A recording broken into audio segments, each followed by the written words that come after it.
Abonnez-vous sur votre chaîne OSR Monde et activez la cloche pour ne rater aucune de nos prochaines vidéos.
asalaamaaleykum ñu ngi nuyu ñëpp di leen ziar di leen bëggee bu baax a baax maximum de partage ñu ñëw waxtaan ak yéen ci actualité bi. gis nañ ne fan yi président Ousmane Sonko ginnaaw bi nga xamante ni génn na ci jafe-jafe yu mu nekkoon te peuple bi taxaw jàppale ko bi mu paree mu ngi amal ay visite de courtoisie. donc am na boo xamante ne nag dafa controversé mooy bi nga xam ne mooy bu Ahmed Khalifa Niass bi. ñu bëri ñu ngi ciy wax di critiquer di indi ay vaar ak lu nekk donc ci loolu bëgg nañ waxtaan tamit ci Birima démb ni mu doon waxee ci jàkkaarloo ci këram gu ñu taal ak démb ni mu doon waxee ak menaces yu mu doon def yooyu yëpp dinañ ci waxtaan waaye dañ leen di ñaan rek ngeen def maximum de partage su ko defee ñu ñëw waxtaan ak yéen donc damay bàyyi xel ki nga xam ne moom mooy suñu grand di Ousmane Tounkara di nit ku baax nekk un patriote ñu koy bàyyi xel bu baax a baax di bokk ak moom jafe-jafe yi nga xamante ni ci la nekk parce que àdduna moom noonu la ça rime avec des difficultés te soo nekkee patriote lu nekk mën na la ci dal waaye tamit nit ku nekk li muy liggéey tamit mën na cee juum ci ni muy waxee wala ci ni muy jëfee kenn ku nekk ci li ngay def rek dañ ci def ay erreur mécanicien bi nga xam ne moom mooy réparer oto yi des fois mu yàq benn oto yàq moteur bi oto bi dootul baaxati wala ñu dem changer moteur bi complètement menuisier ba ak maçon ba léeg-léeg nga gis ku tabax kër kuule ba pare coulage bi daanu dal bi yooyu yëpp dafay am. donc ñi nga xam ne ñoom ñooy suñu njiit yi président Macky Sall na gën a am yërmande ci doomu Sénégalais yi xam ne ñëpp moo leen boole njaboote waaye ay acharnement yeeg ay def le tout pour toroxal nit di ko jiiñ yoo xamante ni wax dëgg yàlla jaru ko vraiment war na xoolaat boppam moog ñi mu àndal parce que ay vengeance amul benn njëriñ nit nag mën na juum ci ay waxam waaye kenn du ko ci topp dañuy comprendre rek xam ne bëgg gëm bëgg réewam la rek ak engagement bi nga xamante ni am na ko ci réewam bëgg réew mi baax xëy na loolu mooy tax yenn yi di am léeg-léeg donc jafe-jafe nag moom mënul ñàkk kon ñu ngi bokk ak moom jafe-jafe yi nga xamante ni moom la am di ko ñaanal yàlla fi mu nekk nii yàlla na ko fa yàlla génnee muy Ousmane Tounkara. voilà donc ñu wax ci li nga xam ne moom mooy visite de courtoisie yi nga xamante ni Ousmane Sonko mu ngi koy def dem na seeti télévision yu bëri Walfadjri dem Sen TV TFM bi nga xamante ni ñu bëri dañoo foogoon ne du fa dem na fa te man su ma bokkoon ci conseiller mi sax dinaa ko wax demal RTS parce que RTS bëggoon nañ ko song donte RTS amul taxawaay bu rafet ci askanu Sénégal mu nekk une télévision nationale télévision boo xamante ni Sénégalais yëpp ñoo ko bokk événement yi am Sénégal di tàkk ñu nekk fa di teg leneen maanaam di tuur nit ñi lëndëm di leen wan ne Sénégal dara xewu fa loolu ci trahison la bokk en tant que télévision d'État waaye nag comme bëggoon nañ leen attaqué war na fa dem tamit seeti leen su fekkee dinañ ko nangoo accueillir voilà donc dem bi nga xamante ni dem na ko TFM tamit lu rafet la parce que gis ngeen Bouba Ndour nga xamante ni macha allah ay wax yu rafet lay wax su toogee ci plateau jàkkaarloo bi wax na ko ci jàkkaarloo ba le passé nee na bu ñu attaqué TFM ak RFM mooy maanaam GFM dafa fekk ne waa CNRA ñoom ñoo leen causé loolu parce que ñoom ñoo dem tëj seen TV maanaam coupé seen signal bi ci TNT bi coupé signalu Walfadjri ci TNT bi léegi nag su coupé signalu Walfadjri coupé signalu seen TV mais nit ñi dañuy mer ne lan moo tax coupé wuñ signalu TFM dañuy dem attaqué ci TFM donte loolu kenn du ko cautionné kenn du ko rafetlu président Ousmane Sonko wax na ko démb parce que Youssou Ndour doomi Sénégal la am na mérite liggéey na ubbi entreprise jël ay doomi Sénégal ñu fay liggéey nekkul na ñuy liggéey TFM yëpp ñoom ak Youssou Ndour ñoo bokk idéologie ñoo bokk gis-gis ci wàllu politique même rakam bi bokk ak moom ndey ak baay ñoom ñaar bokkuñ gis-gis ci wàllu politique Youssou Ndour il préfère dem ànd ak Macky Sall ci Benno Bokk Yaakaar bi mais Bouba Ndour moom il préfère d'être observateur day toog farul fen day def ay analyses yu pertinentes macha allah te nitu jàmm la wax dëgg yàlla donc kon président Ousmane Sonko bu demee foofu noonu wax dëgg yàlla lu rafet la parce que tamit Ousmane Sonko dafay aspirer pour diriger un pays te booy aspirer pour diriger un pays da ngaa war a nekk ni koo xam ne da ngay oote jàmm nekk nitu jàmm te xam nga ñi nga xamante ni ay détracteurs am lañ dañuy profité ci occasion toujours naan waa Pastef dañu violent waa Pastef bëgguñu jàmm ñu bëri foog nañ ne tey li am ci manifestation yëpp ñu yàq seen biens yi ak station yi nga xamante ni lakk nañ ko këru jàmbur yi oto jàmbur yi ak Auchan yi ñu bëri dañoo foog ne tey ay partisans Ousmane Sonko ñoo doon dem di def loolu am na ñoo xamante ni bëgg nañ Ousmane Sonko jóg nañ taxaw manifester nañ mais est-ce que ñu jógoon ñëpp tey di manifester Ousmane Sonko moo tax ñuy manifester Ousmane Sonko mën naa am moo déclenché affaire bi mais am na ñoo xam ne meroon nañ denc tey te nit koo xamante ni mere na nguur gi denc bu occasion amee daf ciy dugg mu exploité ko def ci loo xamante ni naka su dul noonu la mooy li olof di wax ne ñuy gàmmu ak ñuy raas dem duñ benn am na ñoo xamante ni ay bandi lañ yii bu xewee dañuy infiltrer nit ñi pour defaale ci loo xamante ni tamit bokk ci yooyu yëpp ci la bokk ñi mer tey ba dem attaqué TFM ba attaqué RFM li Bouba Ndour wax mais loolu man moom laa gëm ñàkkul tamit am na ñoo xamante ni mere nañ Youssou Ndour ndax position yam parce que man personnellement man je n'ai rien contre Youssou Ndour mais su ma nekkoon à sa place man damay rangé wu ci côté peuple bi parce que ni mu mel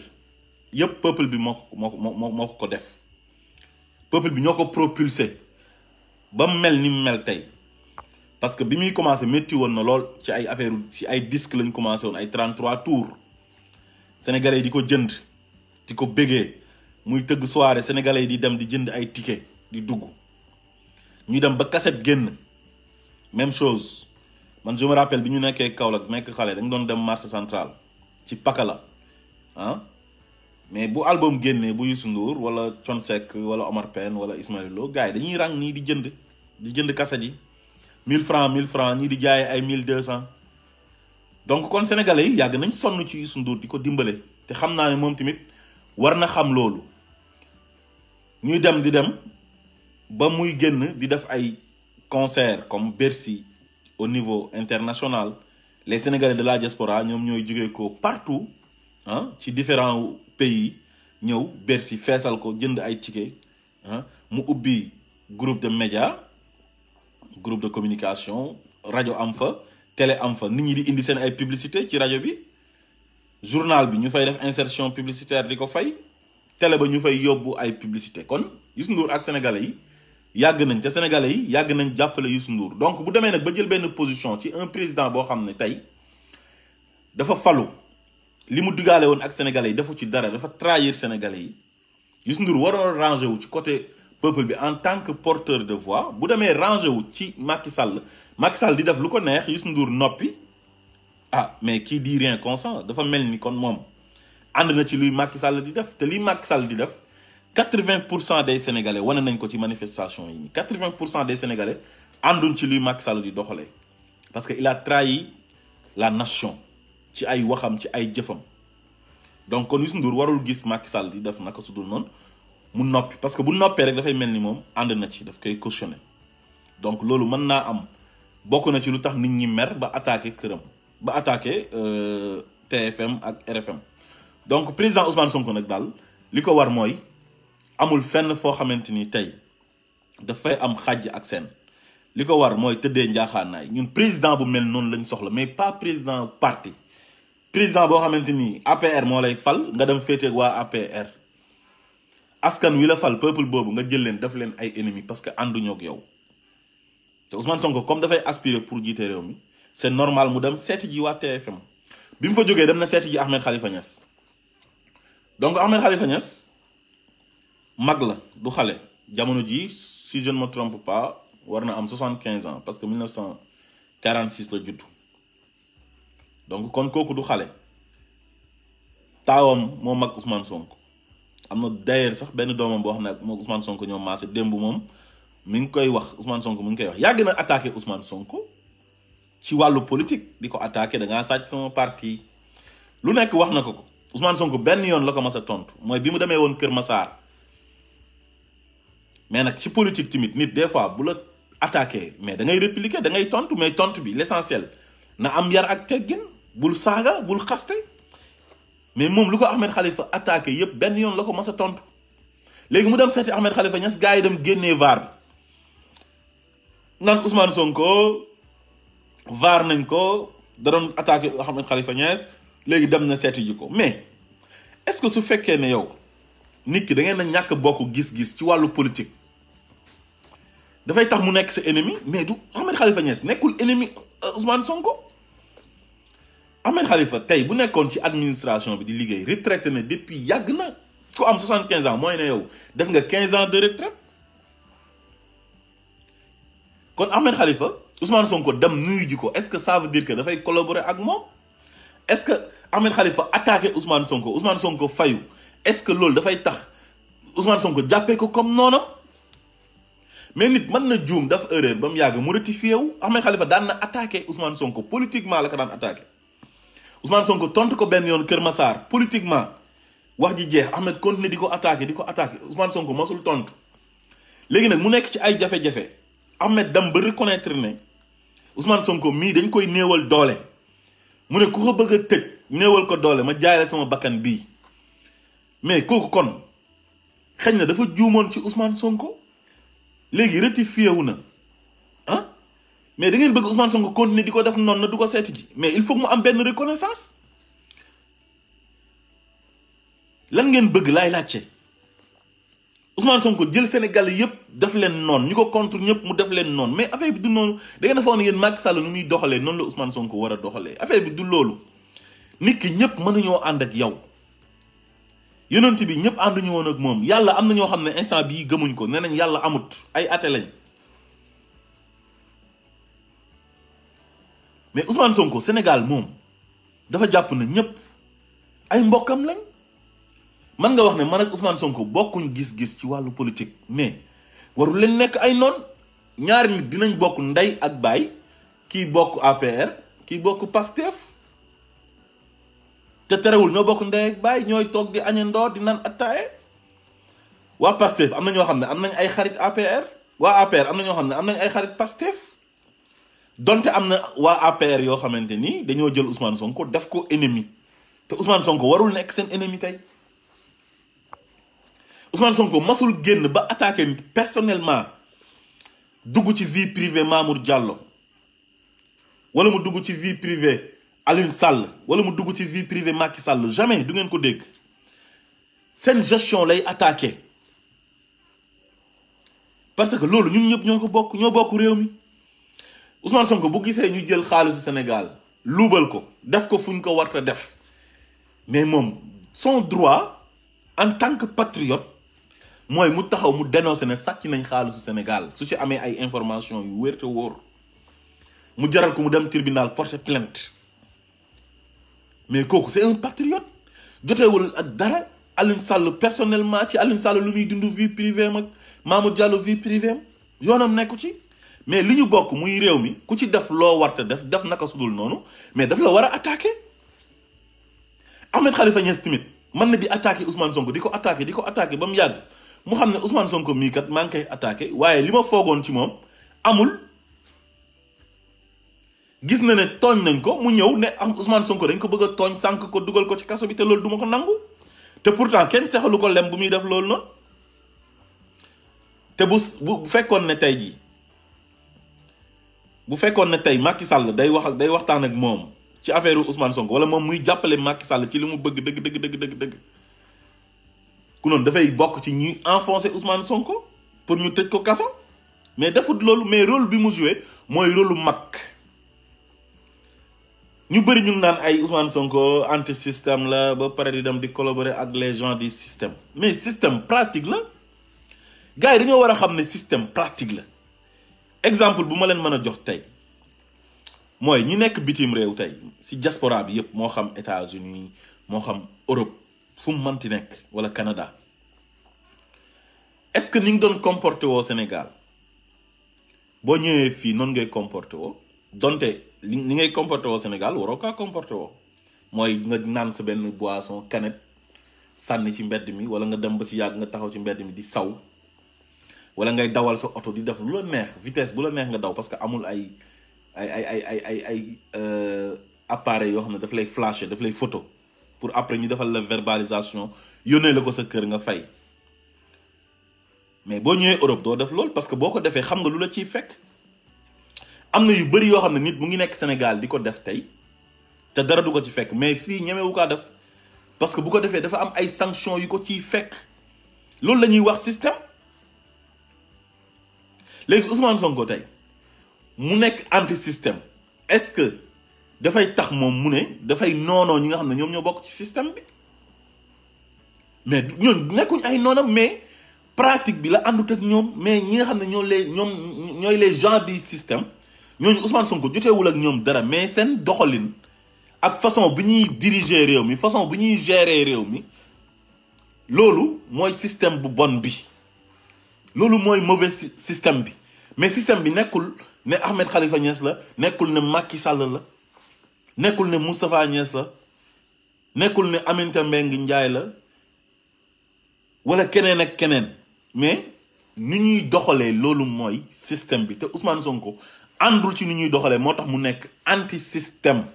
mooy système bu ñuy gérer réew mi c'est une mauvaise gestion la mauvaise gestion de l'État loolu la Ousmane Sonko d'accordul institution yi ni muy doxee façon buy Macky Sall di gérer réew mi impunité népotisme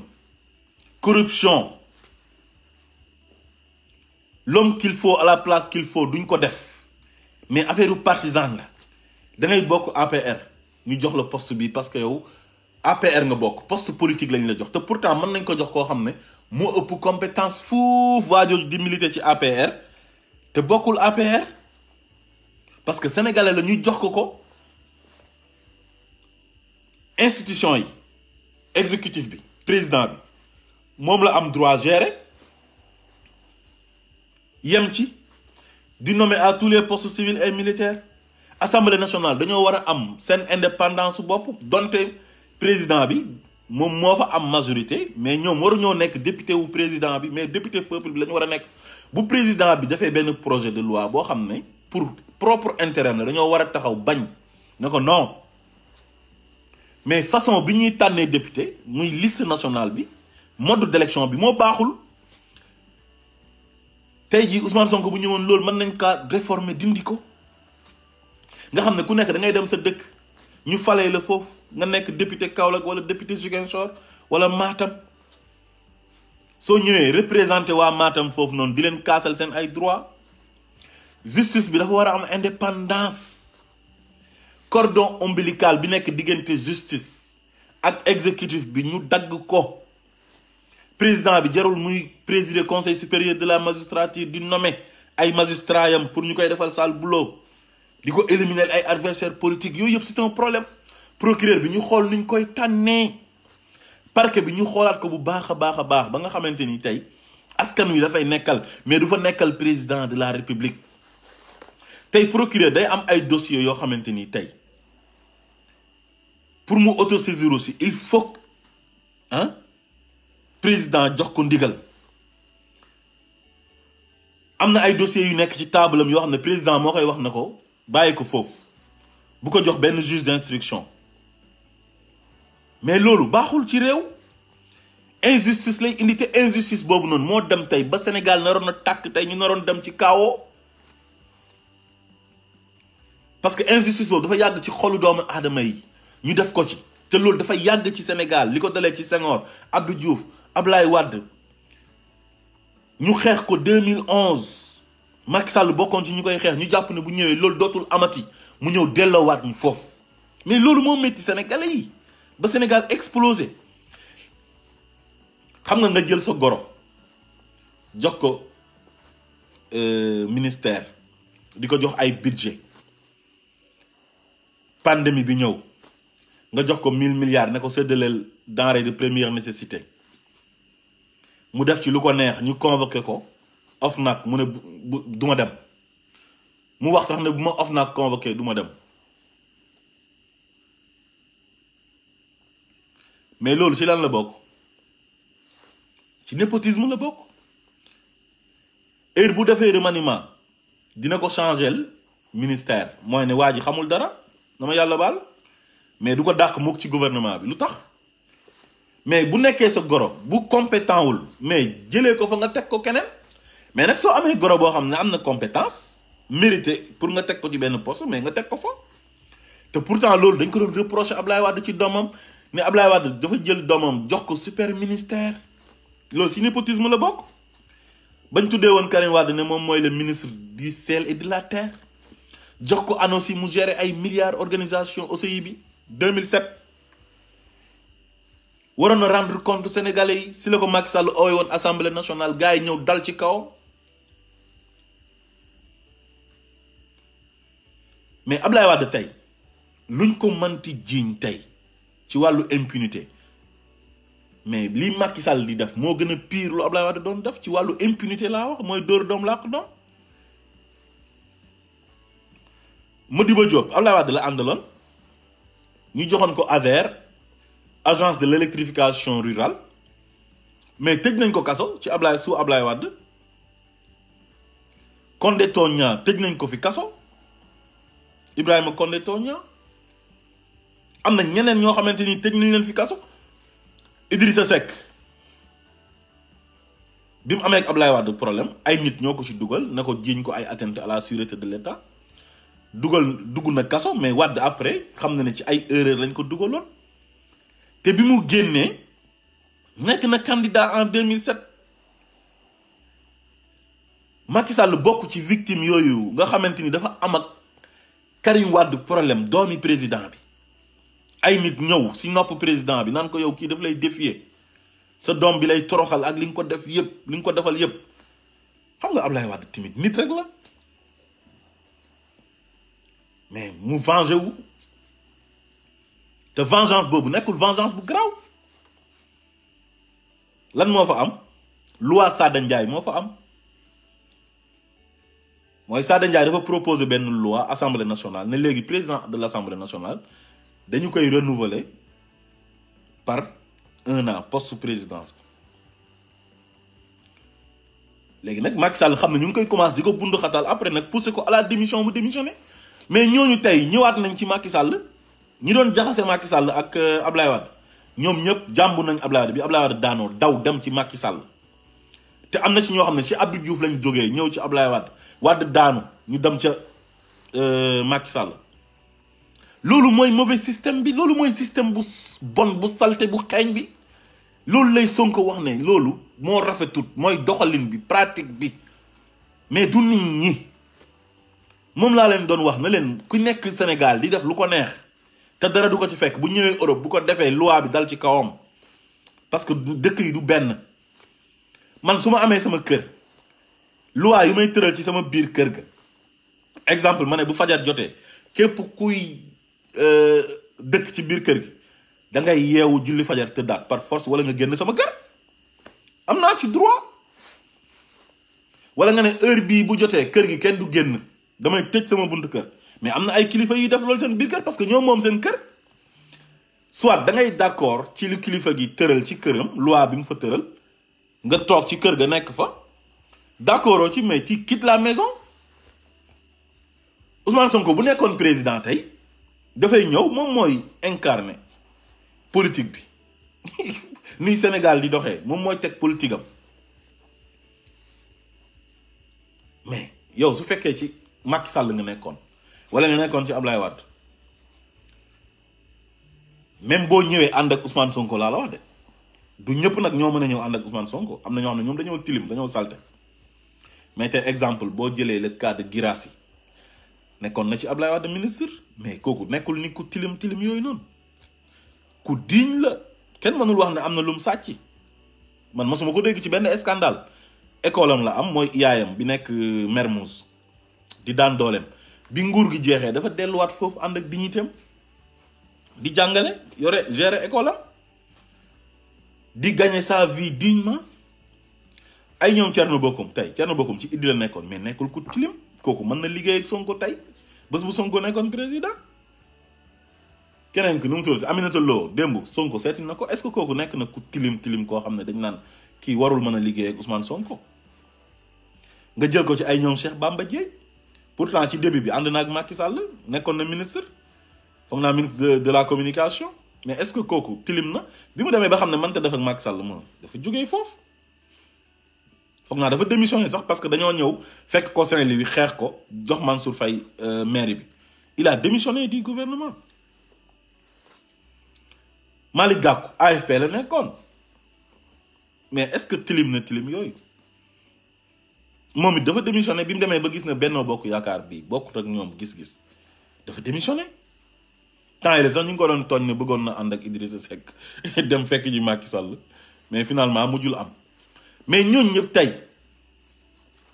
est-ce que tilim nañ tilim bu leen di nit di bañee même nit mën na tilim sax ñëw soppeeku parce que président bi moom mooy dérouler politique bi moo naan man maa jiite réew mi mën nañ ko dénk nii laay doxalee da ngay mën a doxalee nii nga doxalee noonu mënaloo ko nga dem sa yoon mais nit dina nekk di def lu bon di nga fi gis ni koo xam day naan sàngara wala nga gis jigéen boo xam day jaay boppam kii di jaay dorog di def xeet yu bon yépp mais day dem ba mu yàgg dafay reconvertir mu convertiru repentiru ne ah man kat li ma nekkoon démb wax dëgg yàlla nekkutoon lu baax léegi tuub naa soppeeku naa mais du nit ki en personne mais jëf yu mu doon jëf moo baaxul. kon bu ngeen ñu naree gëmloo naan ñu Ousmane Sonko lu muy wax gëmu ko dafa am incohérence parce que dafay wax ne anti système la ba pare day collaborer ak les gens du système mais lu tax du collaborer ak ñoom est-ce que ñun Sénégal dañoo war a nekk ay noon di noono mën nañoo bañ a bokk gis-gis. mais duñ ay noon ñoo bokk Sénégal benn bopp la kenn mënu kaa xar ñaar mënoo aspirer pour diriger un pays comme le Sénégal ba pare bëgg a jël nit ñi di leen def ennemi di noonu ak ñoom pour lan da nga war a njaboote ñëpp ñi ànd ak yow ak ñu àndut ak yow ñu bokk ak yow gis-gis ak ñu bokkut ak yow gis-gis yépp nga ne leen nous sommes tous des Sénégalais dañoo war a nekk benn xaw ma nag ëllëg lan lay yàlla di dogal ci Ousmane Sonko. tey système bu bon bii nii moo waral tey ñu naroon a dem dans le chaos système bu bon mooy yow ñu fal la démocratiquement may la jàmm ba nga falu xam ne yow tu diriges un pays de démocratie le Sénégal dafa war a am opposition nga ñëw génnee ay baat yoo xamante ni mais loolu violence verbale la. Je vais réduire l'opposition à sa plus simple expression en tant que président de la République élu démocratiquement dans un pays de démocratie ñu fal la yow nga ne opposition bi dama leen di réduire à leur plus simple expression les opposants nga wax loolu est-ce que président de la République bu responsable dëgg war na wax loolu mais loolu violence verbale la amu ci benn droit pour wax ko. ñu épinglé ay gaayam mu ne maa ci teg sama kudd mu toog jàkkaaroog sénégalais yi ne am na ñoo xamante ni bu ñu leen jàppee réew mi dafay tàkk man maay wax ministre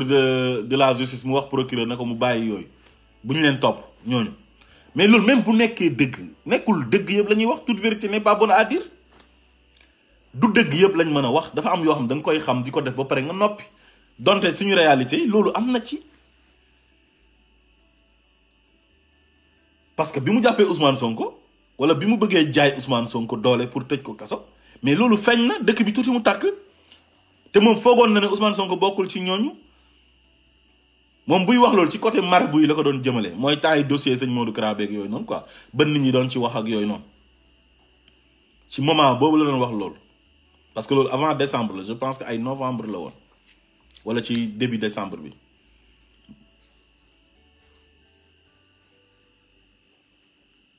léegi loolu mooy système bu bon bi nii Macky Sall di doxalee ñu ko doon xeex ci Senghor xeex ko ci Abdou Diouf xeex ko ci Ablaye Wade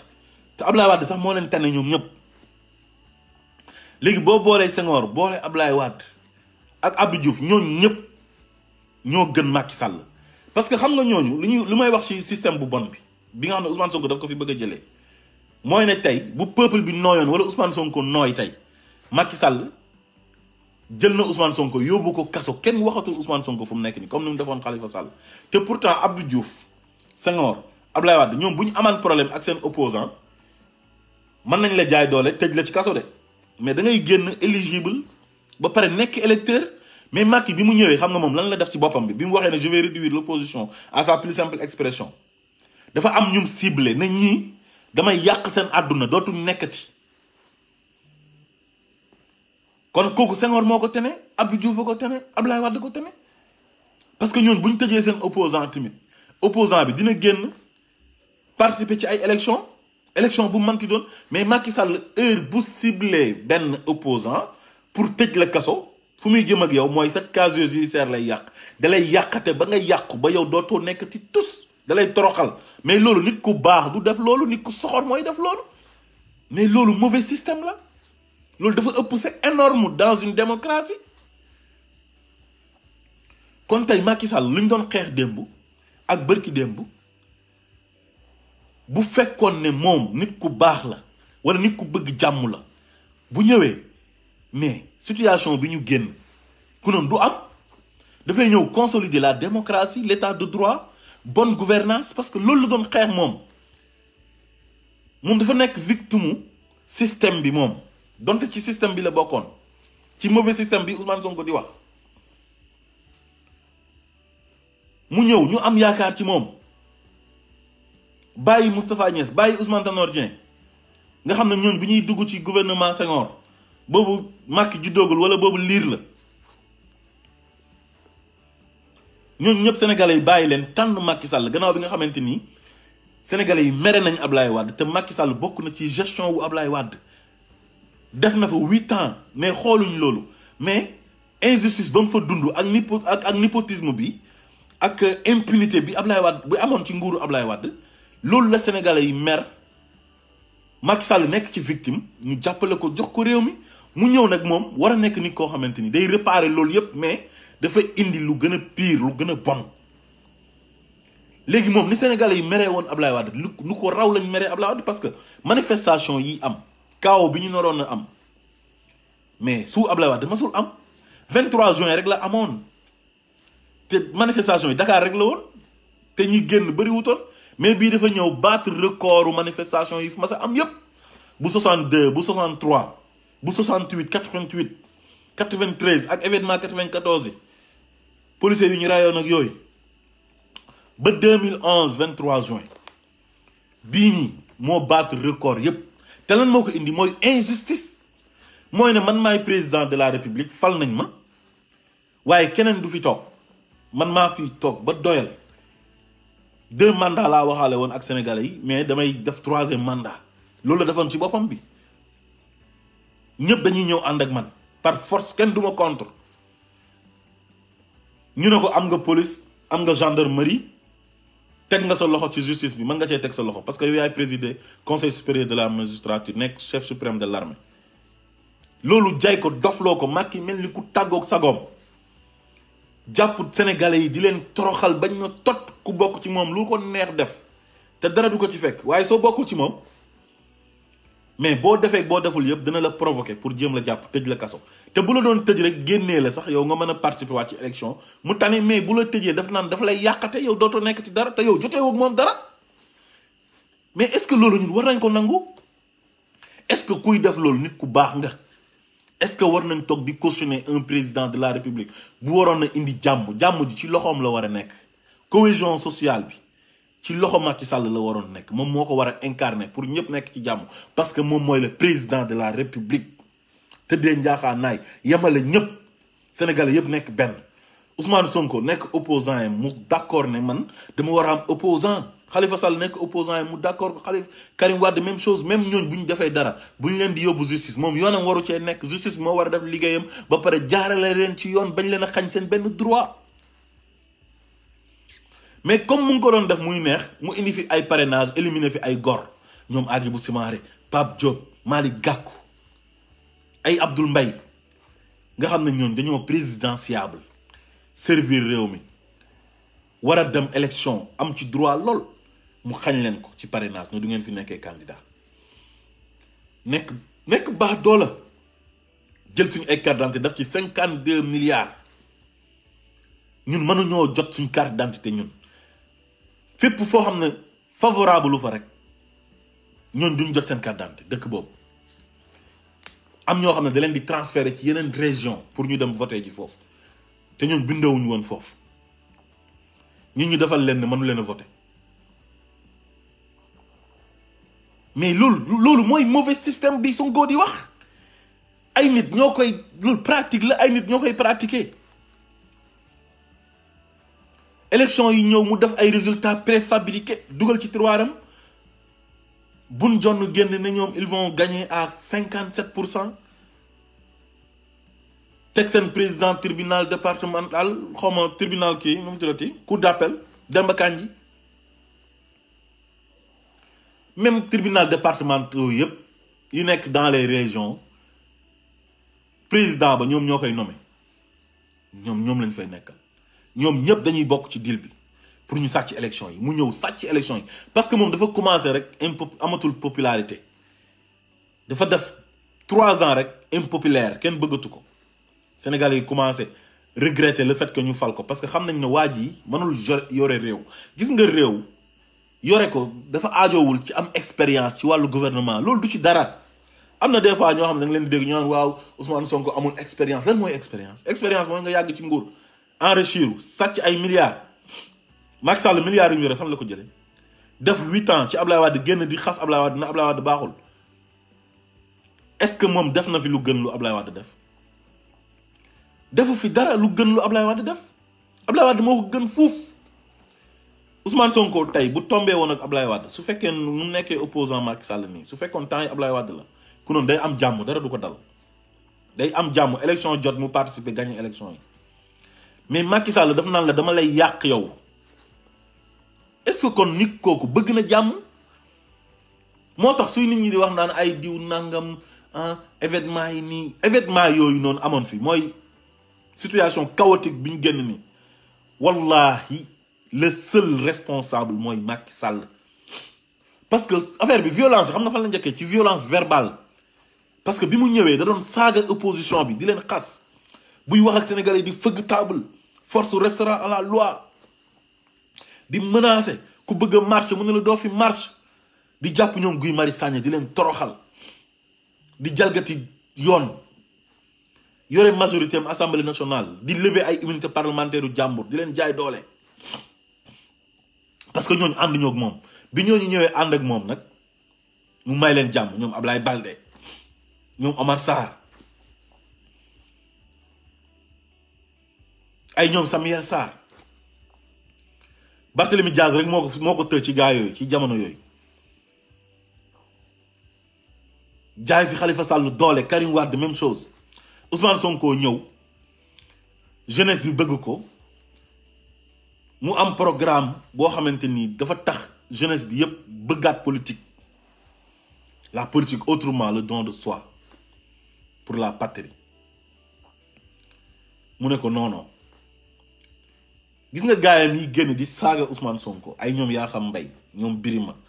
ak ñeneen ak ñi doon teg ay deal di fexeel Ousmane Sonko pour yàq ko mais parce que ci Macky Sall lañ ko gisee.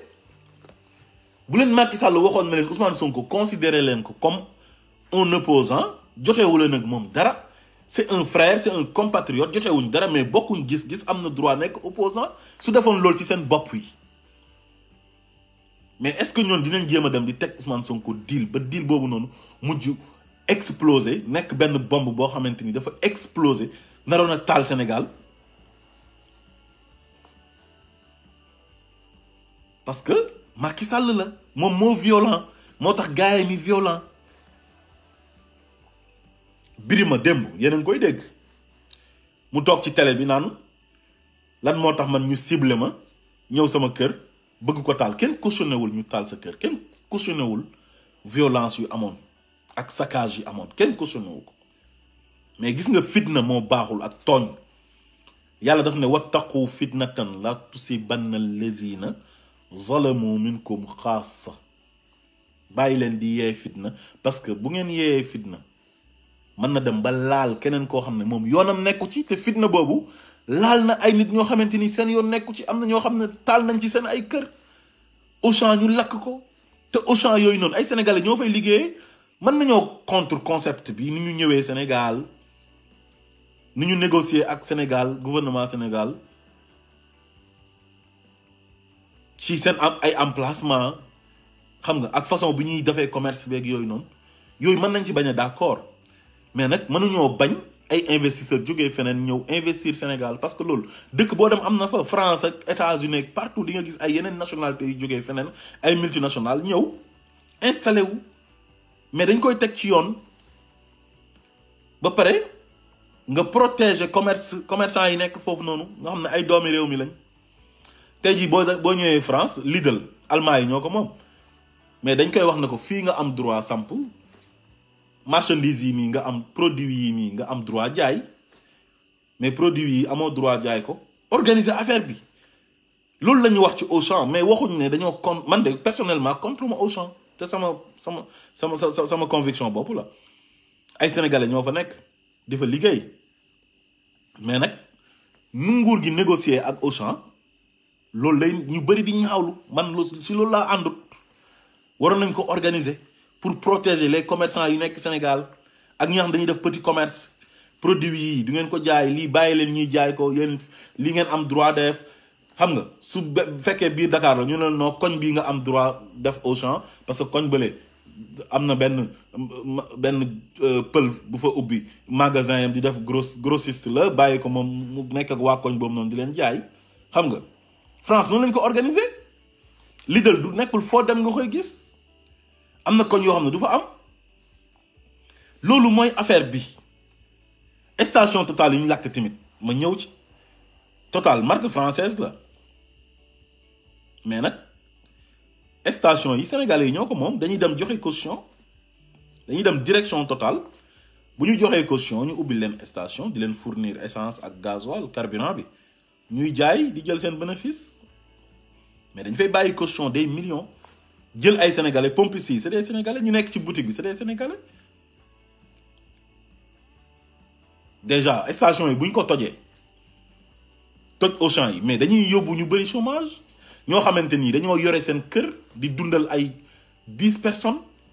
Sénégal da ngay gis koo xamante ni moom kenn rek mooy liggéey ci biir kër ga moom kenn rek moo fay liggéey wala nga gis ñaar rek ñooy liggéey yore kër gi di joxe dépense parce que culture bi moo mel noonu suñu culture la ku am da ngay dimbale ñu amut yaa yore sa papa bu retraité sa yaay yaa koy yore bu retraité say rakk bu ñu amagut yaa leen di dimbale su fekkee ñu ngi jàng école yaa leen jëndal ay fourniture di leen jëndal yére mais loolu moo am Sénégal loolu lañ xam léegi nag boo ñëwee taal station taal Auchan mais xañ nga ñu bëri liggéey xañ nga ay kër yu bëri dépense parce que ñun bu ñu nekkee au chômage xëy na dana métti lool ci waa kër ga ak ñi nga xam ne ñoom lañ gàddu woon di leen dundal moo tax ñu ne yee fitna baaxul te fitna boobu Macky Sall moo ko yee moo tax bañ lakk ci këru Birima dafa gis ne Macky Sall su génnee waxam du neex dafa gis ne Macky Sall lu mu def ci bopp bi mooy ne opposant waru fee am mooy ne ku àndut ak man doo am jàmm mais Birima comme Macky Sall la àndal ci Benno Bokk Yaakaar naa ne PS la bokk mais dafa dem TFM toog fa nee na moom joteewut ak gars yi dara ba ñuy taal këram ba pare nee na am na droit far fu ko neex am na droit contre ku ko neex mais mën nga contre nit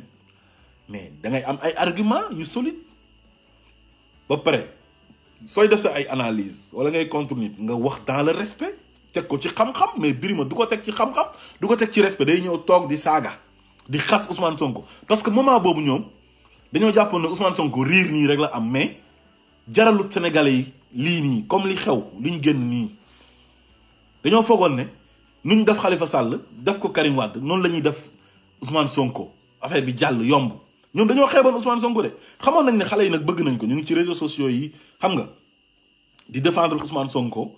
mu gars yi bëgg nañ Ousmane Sonko mais xamuñ woon ne Ousmane Sonko jaral na leen lii nii comme ni xale yi génnee di rayante ay nit dee dem bay ciblé ñi nga xam ne ñoo gën a contre Ousmane Sonko dem di taal seen ay kër dañoo foogoon ne Ousmane Sonko nag wax dëgg yàlla nit ñi bëgg nañ ko mais jaralut kenn loolu te pourtant bi ñu ko arrêté su fekkoon dañ ko nar a yóbbu kaso ku noonu du baax dëkk bi fan la jëm ku noonu kawoo luñ jëm te ku nekk mën nañu infiltrer te def ci li nga bëgg a def mais bi ñu ko bàyyee jàmm dellu siwaat na kon Birima boo toogee di wax naan sama kër man jotewu ma ak nit ñi dara Macky Sall bokkuñ parti mais coalition lañ bokk xam nga man géré wu ma dara ci état duma ministre duma directeur général duma PCA doo député mais est-ce que ñooñu bu ñu nekkee député wala ñu nekk ministre wala ñu nekk PCA wala ñu nekk leneen dañoo war a dem taal seen kër mais am na ay député am ay ministres yu nekk dans le gouvernement am ay directeur général ànduñoo ak Ousmane Sonko mais boo leen invité tey ñuy wax ci Ousmane Sonko dañuy wax dans le respect xam ne Ousmane Sonko bokkuñ gis-gis mais duñ violent mais yow da nga violent da ngay ñëw di saaga di xaste dossier Adji Sarr bi da nga cee profité ne jàpp ne Ousmane Sonko dañ ko war a tëj kaso toog naan ona Adji Sarr nee na dem na gendarmerie ah bi mu demee après ñu ne ko dama uti preuve xam nga loolu c'est une erreur monumentale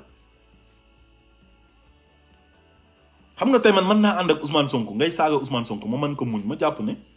kii day saaga Ousmane Sonko yëfu dof lay def mais am na koo xam ne mën na ànd ak Ousmane Sonko tey nga saaga Ousmane Sonko mais moom jaral na ko bu dajeeg yow ci mbedd mi mu agressé la te loolu Ousmane Sonko du ci d'accord kooku Ousmane Sonko sax du ko xam mais day bëgg Ousmane Sonko rek loolu gis nañ ko fi ba tàyyi moo tax dañoo war a xoolaat ni ñuy doxalee ñun duñ ay noon Ousmane Sonko lañ war a may jàmm su waree nekk président wu Sénégal ñu bàyyi sénégalais yi ñu fal ko parce que sénégalais ñooy tànn ku leen neex mais yow mënoo ñëw sénégalais yi tànn la ba pare nga ne keneen du fi nekk dara lu tax est-ce que Macky Sall moom Sénégal loolu laay laajte Macky Sall moomul Sénégal tey jii nee naa la moom bu bëggoon jàmm Sénégal day am jàmm problème du mas a am Sénégal crise électorale du fa am dara du fa am mooy ne bu ñëwee na bàyyi nit ñi ñu marche parce que constitution bi moo may nit ñi droit pour ñu marche na bàyyi opposition bi opposé wu am jàmm na yemale ñëpp ñi bokk ci moom bu ñu defee naka su dul noonu mu bàyyi justice daf liggéeyam mais dafa am lu bëri loo xamante ni ay injustice la yu dajee ci xolu sénégalais yi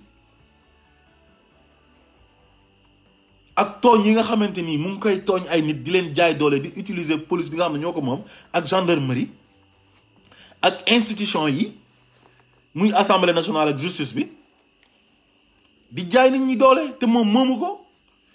président bu bëgg jàmm tey boo ñëwee da nga naan ah man de man maay président wu sénégalais yépp nañ leen ànd ñu liggéey boo gisee ne diw mii kat am na compétence war naa ko mën a consulter def ko ministre donte bokkul ci sama parti ma oo ko def ko ministre waaye doo wax ne ku bokk APR rek mooy nekk ministre mooy nekk directeur général mooy nekk PCA mais pour lan loolu nag la leen di Ousmane Sonko di wax ne mooy mauvais système bi te jàmm jooju noonu tey ku bëgg mu am dafay am waaye ci ki muy njëkkee mooy président bi nga xamante ni moom lañ dénk réew mi mooy oote jàmm na ñëw leen ñu nekk ci jàmm. mais violence yi am yëpp su Macky Sall ci Macky Sall la commencé parce que moo ñëw di jaay nit ñi doole di xañ nit ñi seen ay droit yow imaginel Guy Marius Sagna tey mais victime Macky Sall la tey Guy Marius Sagna jàpp nañ ko tëj ko ba sonn te mosuñ kaa tëj ci mais Guy Marius Sagna dafa def crime wala dafa def délit masul def crime moom daal dañ koy jàpp ciblé ko rek yóbbu ko kaso dem di ko torturer mais ngeen foog ne loolu jaadu na mais loolu boo koy def ay nit ci dëkk bu réew mi tàkkee yow yaa taal dëkk ba képp ku ñuy jël di la yóbbu kaso dafa war a fekk nga def dara mais kenn du nekk président di venger wu di utiliser justice di tëj ay nit parce que ànduñoo ak yow mais tëj nañ ko fi ci marche dem laal giri palais bi ñu jàpp ko mal mëne ko tëj ko kaso ay weer te deful dara dafa am droit marche am na droit ñëw laal giri palais bi kan moo ko moom est-ce que kooku bi muy ñëw di laal palais bi giri palais bi est-ce qu'il était armé mais il ne représentait aucune menace xoolal ñaata garde présidentielle bi lu ñu yor ci ay armes xool leen dañoo xaj ci Guy Marius Sagna mais kooku da nga koy jàpp na ko jógeel fii wala nga jàpp ko au police ñu jël si ko yóbbu ko commissariat ne ko lu tax nga def lii ak lii muy wax expliqué ñu ne ko waa demal jeex na mais jàpp ko yóbbu ko kaso tëj ko mu ngi ñu àndaloon ñoom docteur Babacar Diop ak ñeneen ba lii nii passé ñoom Assane Diouf dañ leen a fekk seen kër jàpp leen ak Clédor Sène ci message bu mu envoyé mais nit ki deful dara yow nga ne ko yow da ngay waaj a def dañ lay jàpp mais pour lan loolu nag moo tax Sénégal fitna bi fi amoon nii am fa te si ça continue comme ça dafay gën a pire day gën a garaaw Macky Sall li ko dese si ñetti at yi su ma doon moom sax man damay démissionné waaye li mu war a oote mooy jàmm te gaaye mi ba léegi ils mettent de l'essence sur le feu ah dégg ngeen Aliou Dembourou Sow moom mi nga xam ne moo waxoon ne ku àndul ci troisième mandat wu Macky Sall bi na pëli jël ay jaasi incitation à la violence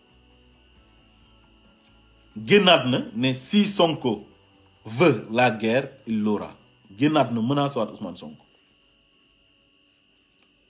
kon ñooñu jàmm ji sëriñ si oote sëñ Mountakha am ci taxawaay bu rafet lancer appel yónni rakkam sëriñ Bass Porokhane ak yeneen kilifa yépp dine yónnee pour Sénégal am jàmm mais ñooñu bëgguñ jàmm jooju noonu te Macky Sall tey bu bëggoon ñooñu noppi dañuy noppi mais ñooñu ñu ngi continuer di wax di jël essence di sotti ci safara si Aliou Dembourou Sow moo wax loolu nee na si Sonko veut la guerre il l'aura Lat Diop génnaat ne on va barrer la route aux hypocrites xaw ma lan la ko waxee te Ousmane Sonko la ci jublu on va faire tout pour barrer la route aux hypocrites Ousmane Sonko lay wax ne hypocrite la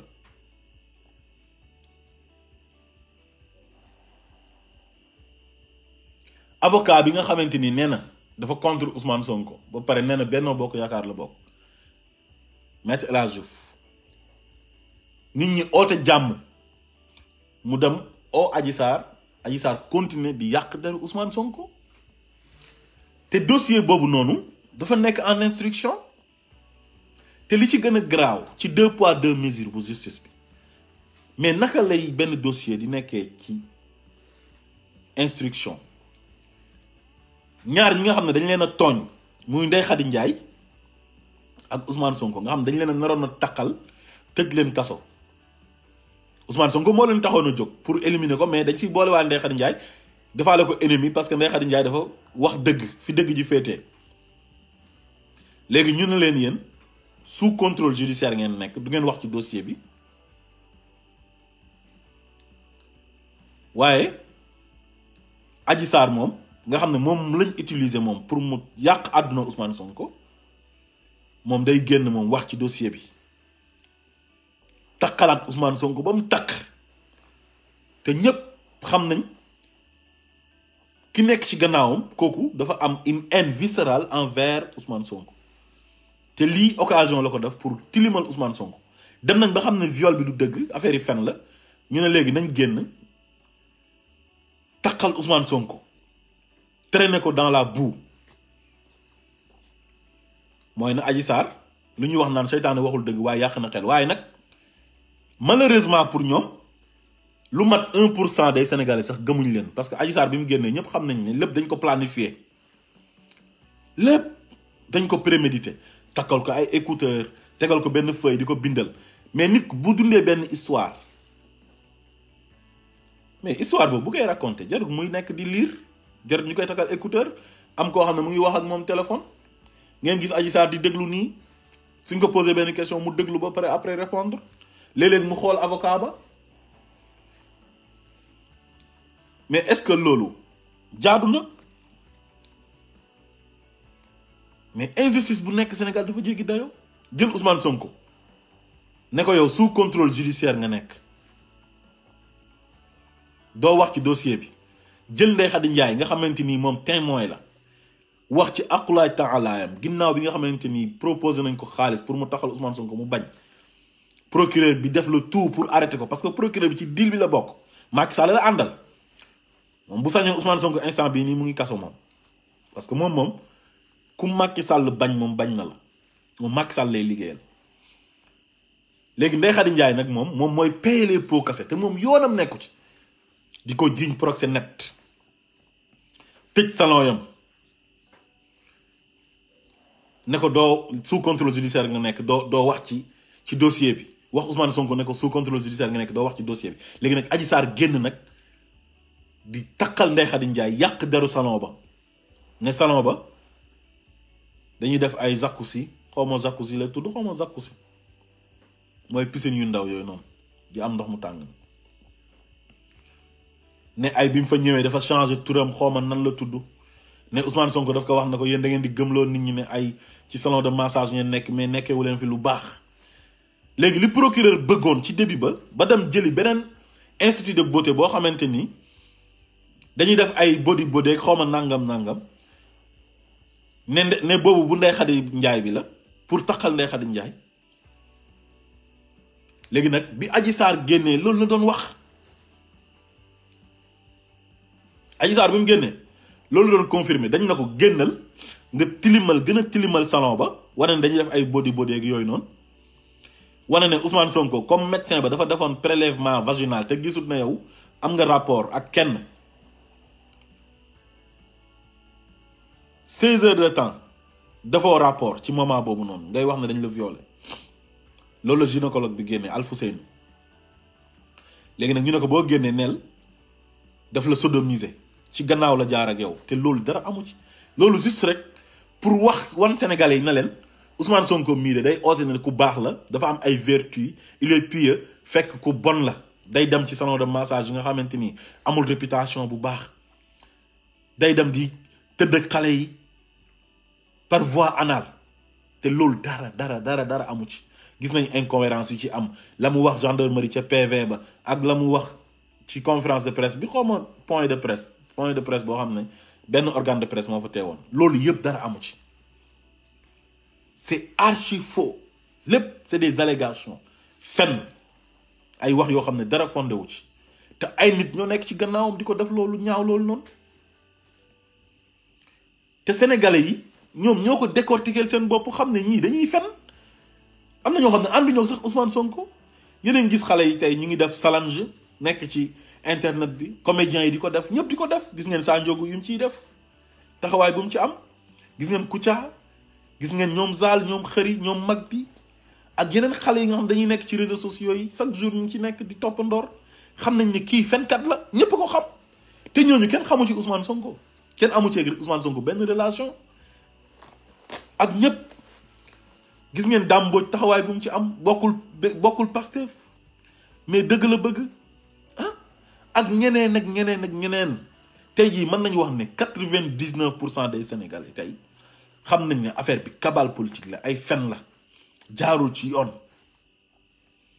te seetaan nañu Ousmane Sonko pour luñ ko bëggoon a def ñu def ko parce que bu ñu seetaan noonu rek ñu sànk ko kon il est temps Macky Sall oote jàmmu Sénégal te wax ak xat nitam ñi ñu bàyyi gor ñi nekk di xas di dem ci plateau de télévision yi di saaga nit ñi di leen attaquer. Nit mën ngeen a bañ a bokk idéologie, mën ngeen bañ a bokk parti, mais nag ça ne veut pas dire que da ngeen a war a saagante, da ngeen a war a xasante. dem jël ay journalistes corrompre leen pour ñuy tilimal deru Ousmane Sonko def nañ ba sonn, loolu yëpp jàllut. Il est temps ngeen noppalu oote jàmm. Commencement bi lan ngeen waxoon? Ousmane Sonko rebelle la, salafiste la, gëmul tarixa yi, lu nekk ngeen wax ko fi. terewul nit ñi bëgg ko, kenn faalewu leen ci loolu, kenn topp leen ci loolu. léegi nag ngeen nañ dem ci affaire mœurs pour takkal ko, yàlla suturaal ko. Macky Sall lu ma lay wax mooy Sénégal dañ la kaa dénk, te bu ëllëgee da ngay rendre compte, te dafa war a rafet. loolu deful ci 9 ans nag mënoo ko def ci 3 ans, mais 3 ans yi la dese nii da ngay jéem a juboo ak sénégalais yi as tuut, juboo ak ñoom tuuti, parce que yaag sénégalais yi moom jeex na. li la dese jéem a rattrapé wu, nga bàyyi sa nit ñi ngay yónni ñuy saaga nit ñi, di xas nit ñi, di toroxal nit ñi. wax leen ñu yem, ñu xoolee Ousmane Sonko comme seen nawle, comme opposant, li ko yàlla may ñu nangul ko. élection yi nga war a tëgg nga tëgg ko, jaarale ko ci yoon, parce que élection yi jot na ba passé, mooy 2019 la woon. élection municipale yi, maire yi seen mandat jeex na, ils sont plus légitimes. te loolu yëpp ay calcul politique la ci jublu, xool nan lay éliminer kii, nan laay def nii, nan laay def. mais loolu c'est injuste, loolu jaarul yoon. xoole leen Ousmane Sonko comme seen nawle, bàyyi ko mu am jàmm. bu ngeen ko bàyyi woon mu am jàmm, ku noonu yi ñu génn nii yëpp du am. ku noonu Sénégal jàmm rek moo fay am. te moom nitu jàmm la, parce que mu ngi dox tànk jàmm bi mu génne, di seeti ñëpp, di nemmeeku ci ñëpp. kon kooku bëgg na Sénégal ñëpp nekk ci jàmm. léegi nag li des mooy, comme dañ ne dañuy bàyyi justice daf liggéeyam, man gëm naa ne sax procès du am. dossier bi kenn waratu ko yëngal, ñëpp a ci war a noppi, muy Adji Sarr rek keneen. amul benn journaliste bu war a invité ti waa kër Macky Sall yi ñu toog di wax ci dossier bi. keroog rek gis ngeen bi affaire yi jeexee, ñaari journaliste la Maïmouna Ndour Faye invité, muy Yakham Mbaye nga xamante ni moom wax ju ñaaw rek la man. tey jii bu sañoon Ousmane Sonko ma nga kaso. ba muy wax naan da ngeen ñoo bett waaye dinañ ñëwaat, di menacer. ñooñu ñoo yàqal Macky Sall. te violence bi ngeen di oote, su ngeen ko ootee nit ñi dañ leen ciy fekk si après, loolu du baax. lu muy jur du baax, parce que yéen manu leen sénégalais yi, ëpp leen sénégalais yi. su doon police ak gendarmerie rek la ku noonu sénégalais yi duñ génn def luñ def. mais sénégalais dañoo wane ne peuple bi ñoom ñoo ëpp doole police, ñoo ëpp doole gendarmerie. li tax nag peuple bi génn am violence bu am, mooy ne yéen a oote violence boobu. mais su ngeen oote woon jàmm, ku noonu violence boobu du am. mais Maïmouna Ndour Faye nag invité na fi yaa xam continuer di wax waxu dof ak Pape Amadou Diouf boobu noonu, ñu toog fa di sulliwaat dossier bi. te dossier bi dañ ko fay ndax bëgg jàmm. ay kilifa diine ñoo jóg, am ci ay taxawaay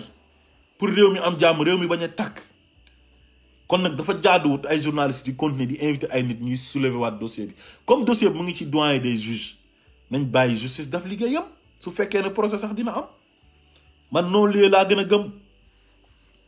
non-lieu moom laa gën a gëm, te loolu mooy am, parce que viol amut fa. ñëpp xam nañ ne viol amut. Adji Sarr sax bi mu génnee barki démb di wax, wane na ne violé wuñ ko, mais dañ ne ko comme nit ñi xam nañ ne viol amut, génnal nga taxal ko, tilimal ko, setal Macky Sall ba mu set, comme ñu ngi koy tudd ci dossier bi ne recevoir na la. loolu rek moo nekkoon objectif bi. yàq deru capitaine Touré, yàq deru Ndeye Khady, loolu rek la. Adji Sarr du ci dara. Adji Sarr marionnette la, dañ koy defloo rek ne ko defal lii, waxal lii. dafa am ñu ko entouré. te bu bañee du baax ci moom mën nañ ko liquider. Pam Ndiaye wax na ko, Pam Ndiaye wal fajiri. Ñun daal jàmm la ñuy oote ci réew mi nañ bàyyi xasante nañ bàyyi waxante lu ñaaw nañ jéem a bëggante. Gis na Sénégal dellu ginnaaw gi mu dellu ginnaaw nii loolu daf cee bokk waxante lu ñaaw jëfante lu ñaaw ñàkk yéene wante jàmm te faible la faible sénégalais dafa mën a enal nit dafa mën a contre nit te loolu baaxul. Suñ jikko yi il faut ñu jéem ko soppi. Yàlla mu ñu bind du moom mooy wàcc soppil ñu suñu jikko yi. Yàlla bi muy tàgg yonent bi sax daf na ko wa innaka la ala xuluqin azim yow sa jikko yi dafa màgg. Est-ce que yàlla moo jël yonent bi def ci moom jikko yooyu noonu mais yonent bi moo adapté jikko yooyu ci boppam. Nit ku nekk xam nga jikko yu rafet mooy di wax ju yiw yéene nit ñi jàmm mais Sénégal léegi yàq nit rek waxoon naa ko temps yële soo envoyé message vocal juum sax ñu transféré ko ay nit soo nekkee sa intimité juum def benn vidéo boo xam ne sa ay cër daf ciy feeñ ñu jël ko transféré ko ay nit mais loolu qu'est-ce que ça sert ban njëriñ la am di topp nit pour mu def lu bon di ko espionner pour mu def lu bon nga jël ko filmer ko dugal ko ci réseaux sociaux yi pour lan. nañ jéem a soppi suñ jikko yi jéem a bëggante soppante yéene wante jàmm àdduna amut solo kullu man alayha fanin léppay jeex chaque jour yàlla wane fi misaal ci ay nit yu fi nekkoon génn àdduna. Président Tanzanie bi barki démb gis ngeen ko gaañu na li ko jiitu président Burundi ba gaañu na avant ñoom ay yonent nekkoon nañ fi dem nañ ay wàll yu dem nañ ay président nekkoon nañ fi dee nañ ah inna allaha la yughayyiru ma bi xawmi hatta yughayyiru ma bi anfusihim. Bu ñu bëggee yàlla yërëm ñi réew mi jëm kanam nañ jéem a soppi suñu jikko yi parce que mënuñoo nekk Sénégal bokk Sénégal di bañante di ñàkk yéene wante jàmm di defante lu ñaaw ba pare bëgg réew mi jëm kanam. Pour yërmande yàlla ñëw wàcc ci réew ma il faut que ñu tàppee xol yi comme ni ko noonu maa Abdou Aziz di waxee ñu bëggante mais Sénégal léegi am na ñoo xam ne bu ñu la gisee sax day mel ni seen butit yi la ñuy gis te dafa bëri. Am na ñoo xam ne bu ñu la gisee nii day mel ni ñoom seen butit yi la ñuy gis buñ sañoon nga dee te yi Ousmane Sonko ñàkk tëj bi ñu ko ñàkk tëj kaso nii nga xam ne réussir am na ñoo xam ne bu ñu tëddee sax duñu nelaw ndax mer parce que buñ sañoon instant bi waa ji mu ngi ci kaso ba. Lu ko fi jar yéene nit lu bon dal ko lu ñaaw dal ko mais pour lan est-ce que yow nit ki nga yéene kaso est-ce que bu duggee kaso coono yam fay daj loolu waaw neexaay lan lay neexee ci yow bu fekkee dañ kaa tooñ su fekkee dafa tooñ nag ñu war ko tëj kaso mais loolu c'est normal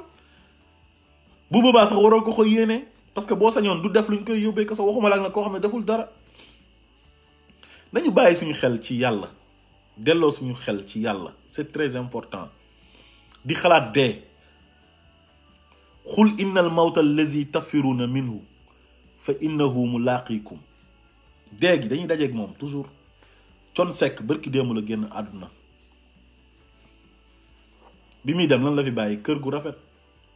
bàyyi fi njaboot almaalu wal banuuna zinatul xayaati dunya alal ak njaboot mooy taaru àdduna loolu yëpp bàyyi na ko fi wan ko ginnaaw dem. Manifestation bi muy am ñuy lakk këru nit ñi violence yi di am di taal oto jàmbur yi di taal station yi di dajji Auchan yi nit ñi di dee moment boobu Thione Seck mu ngi tëdd di ko seetaan nii. Est-ce que ñuy xeex Ousmane Sonko ba violence bii am ñoom wóor na leen ndax ñoom dinañ fekkee 2024 est-ce que Ousmane Sonko mu ñuy xeex ñoom di ko xañ na ko 2024 doo nekk candidat doo fi nekkee président est-ce que ñoom wóor na leen sax na Ousmane Sonko dina ko fekkee kenn xamu ko yàlla rek moo ko xam. Nañ delloo suñu xel ci yàlla bàyyi yàqante bàyyi bañante doomi aadama waroo bañ sa moroomu doomi aadama. Ñun ñëpp ñoo bokk Sénégal nit ki mën ngeen bañ a bokk gis-gis mais jarul ngeen di bañante mën ngeen a bëggante soppante. Kon daal loolu laa amoon tey li ma doon waxtaan ak yéen xam naa xaw na gudd nag quoi mais daal nañ delluwaat suñu xel di jox Macky Sall ay conseils su ma doon moom nag bon man démissionné naa bu yàgg loolu moom damay continuer di ko wax parce que li xew wane na ne moom nit ñi bëggatuñ ko wane na ne bu élection amoon tey du gagné élection yi jaar ci yoon lii nag bon fexe na ba tax ne troisième mandat bi foog naa génn na ci xelam parce que am na fu mu doon waxee mu ne j'ai jamais dit que je vais faire un troisième mandat kon bu eba mu ut beneen plan muy plan B soit mu teg fa Idrissa Seck def ko candidat Benno Bokk Yaakaar waaye Idi moom xam naa ne bu ko naree def candidat moom foofu lay Benno Bokk Yaakaar di tojee quoi. Abonnez-vous sur votre chaîne OSR Monde et activez la cloche pour ne rater aucune de nos prochaines vidéos.